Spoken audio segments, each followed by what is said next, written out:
Now, Iraqis in the southern port city of Basra have held a mass funeral for the members of volunteer forces who were killed in an ambush on a Sunday by Daesh. Mourners paid tribute to 16 of the 27 fighters killed by the terrorists near the northern city of Kirkuk. Prime Minister Haider al-Abadi also offered condolences to the families of the victims and ordered security forces to bring those responsible to justice. Meanwhile, a senior commander of Iraq's popular mobilization units has vowed to avenge the victims of the attack. Our pledge to families of the victims, God willing, is that we will have revenge soon. We have no hesitation in this matter. Hadi al-Amiri made the comments at Baghdad's Muthanna airport, where bodies of the victims arrived on Monday. He said the attack took place in Hawija, 45 kilometers west of Kirkuk. The attack is the first one by Daesh since Baghdad announced its victory over the terror group 2 months ago. According to the PMU, the terrorists were disguised as in army uniforms at a fake checkpoint. The PMU also said the ambush triggered clashes and left some of the attackers dead and forced others to flee the area. Meanwhile, the Iraqi army has said the Daesh attack was staged by the group's sleeper cells. Baghdad declared victory over Daesh in December, but warned of possible guerrilla attacks by the terror group. We're going to cross over to Madison now. Joining us via Skype is Kevin Barrett. He's an author and Middle East expert. Many thanks for joining us here on Press TV, Mr. Barrett. Now, if anything, this quote-unquote sleeper cell of Daesh goes to show that the military victory against Daesh is only one aspect of that war against terrorism that Iraq and much of this region is fighting. As long as these Takfiri groups have backers, supporters, financiers, and those that espouse their ideology, they will continue to pose a problem.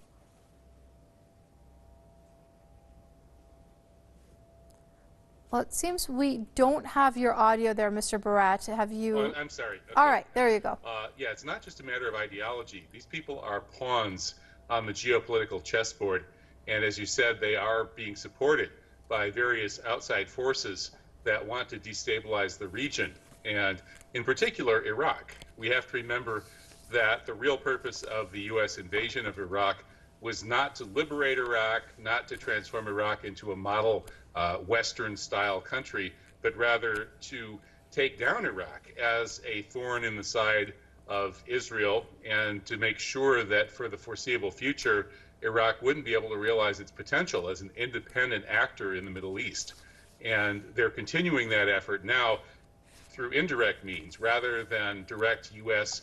Occupation and degradation of Iraqi society through American soldiers roaming around, murdering people and torturing people and setting up Abu Ghraib and so on. Now they've got proxies, and these proxies who ostensibly are espousing this ridiculous Takfiri ideology are doing what they're doing primarily because there's money to pay them to do it. They're equipped, they're armed, and they're given their marching orders, and they're drugged. Let's not forget these people are running on pretty much some of the same designer amphetamines that we've heard that Crown Prince Salman, bin Salman, is actually taking. So it's a very complex situation, but we shouldn't think of this as an ideological problem.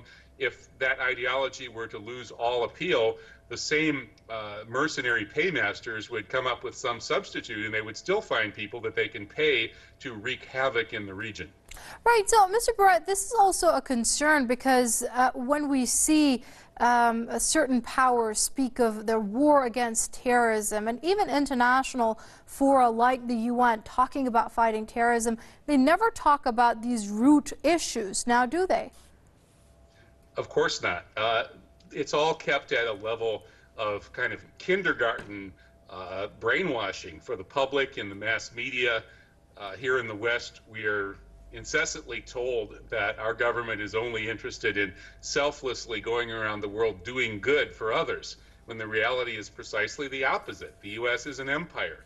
Empires are playing a geostrategic game, trying to maintain their position of strength by extracting wealth and resources from their tributaries and vassals, and indeed from those outside the bounds of their empire when they can conquer them and loot and pillage them.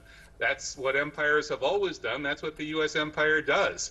And the American exceptionalists imagine that somehow this is different today in America, and that's, of course, nonsense. That's ideological pablum for kindergartners.